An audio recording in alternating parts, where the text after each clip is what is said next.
میں مجرم نہ تھی۔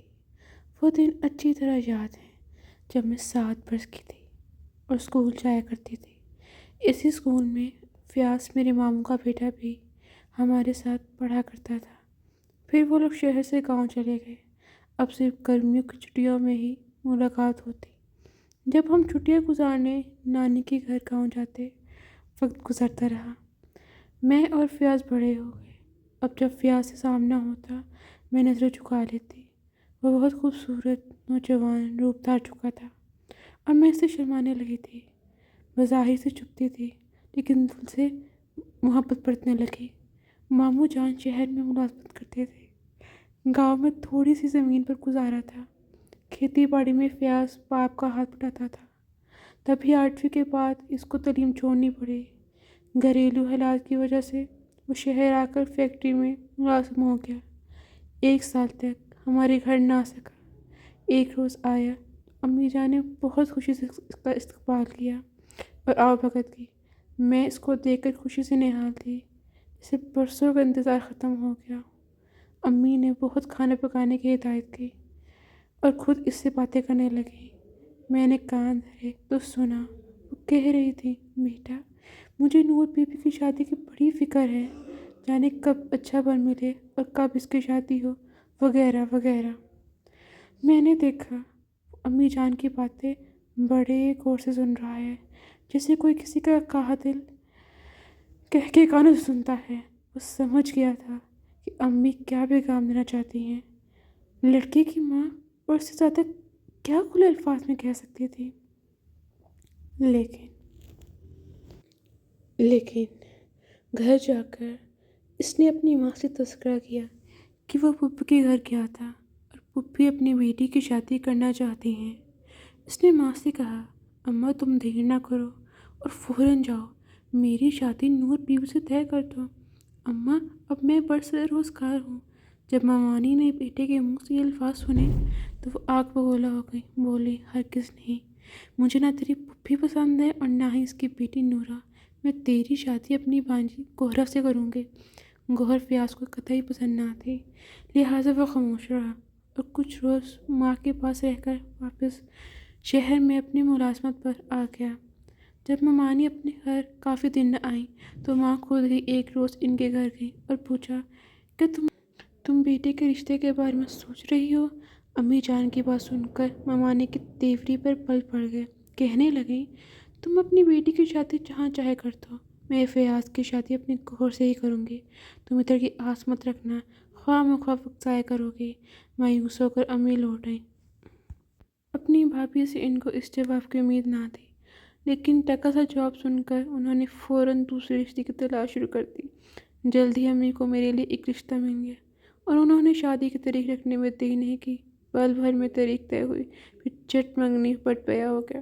شادی کے روز میں اتنا روئی کہ بے ہوش ہو گئی، مجھے خبر نہ رہی کہ میری شادی ہو رہی ہے۔ اسی حال میں ایک بے جان مورتی کی طرح سجا سنوار کر مجھے رخصت کر دیا گیا۔ اتفاق تھا کہ جس شخص سے میری شادی ہوئی ہے وہ اس فیکٹری میں مینیجر تھا، جہاں ایک اتنی وقت کی حیثیت سے فیاض کام کرتا تھا۔ فیاض کو خبر نہ تھی کہ میرا شوہر اس فیکٹری میں کام کرتا ہے۔ وہ اس کو نہیں پہچانتا تھا کیونکہ کبھی آمنا سامنا نہ ہوا تھا۔ ایک روز میں اپنے خاوند کے ساتھ موٹر سائیکل پر فیکٹری کے نزدیک جا رہی تھی کہ فیاض نے مجھے دیکھ لیا، وہ ٹھٹک گیا۔ میں بھی حیران اور گمسم اس کو دیکھتی رہی۔ کیشو نے سوال کیا، وہ کیا دیکھ رہی ہو؟ میں نے کہا، یہ میرے ماموں کا بیٹا ہے، اسی فیکٹری میں کام کرتا ہے۔ تبھی اس کو دیکھ رہی تھی۔ یمن کرشر اس کے پاس گئے، دعا سلام کی، خیریت دریافت کرنے کے بعد اپنے گھر آنے کو کہا۔ ہمارا گھر فیکٹری کے نزدیک ہی تھا، لہٰذا وہ اس کو ساتھ لے آئے۔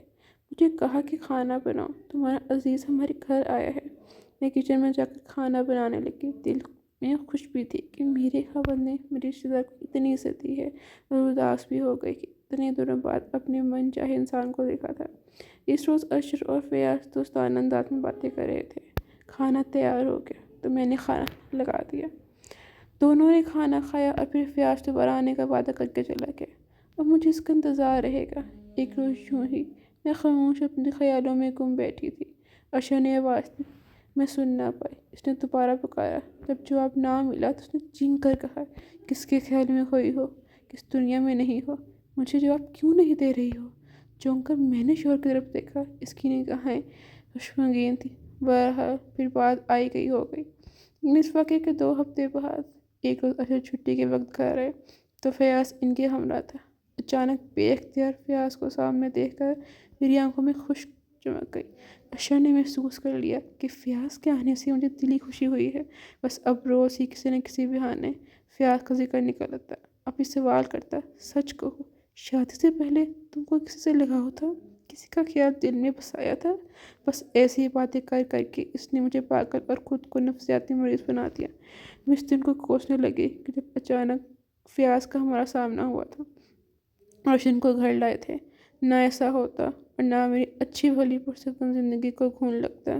برے دنوں کو آنا ہو تو آ جاتے، کوئی ان کو روک نہیں سکتا۔ ایک دن اشر نے کسی بات پر مشتعل ہو کر جو تھپڑ مار دیا اور خود گھر سے چلا گیا۔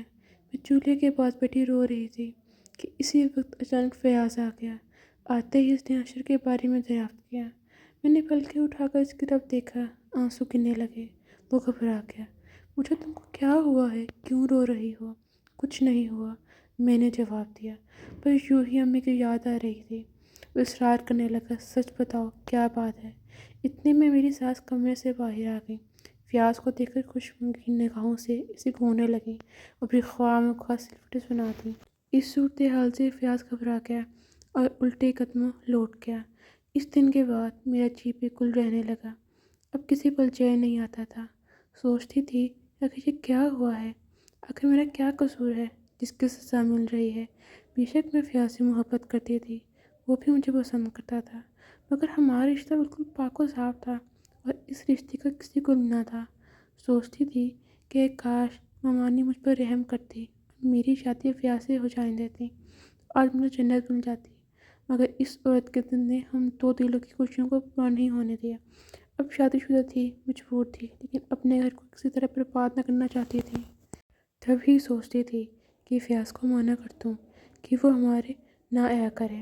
اس کا آنا میرے لیے سخت نقصان دہ تھا، وہ میری بربادی کا سبب بھی ہو سکتا تھا۔ فیاض بھی ان دنوں کچھ بے چین سا تھا۔ مجھے روتا دیکھ کر وہ پریشان رہنے لگا۔ تب ہی ایک دن دوبارہ اس وقت آیا جب اشر فیکٹری میں کام میں مصروف تھا۔ ساس نے مجھے برا بھلا کہا تھا۔ اس دن میں میلے کپڑوں میں ملبوس بیٹھی چولہے کی راکھ خرید رہی تھی۔ اچانک فیاض کو دیکھ کر ضبط نہ کر سکی اور رو پڑی، اور وہ پریشان ہوا اور پوچھنے لگا، بتاؤ کیا بات ہے؟ اس روز بھی آیا تھا تو تم رو رہی تھی اور آج بھی، آخر معاملہ کیا ہے؟ میں نے بتایا کہ اشر اور اس کی ماں مجھ پر شک کرنے لگی ہیں، بات بے بات الٹی سیدھی باتیں کرتی ہیں اور برا سلوک روا رکھتی ہیں۔ وہ پاس پڑی چارپائی پر بیٹھ گیا۔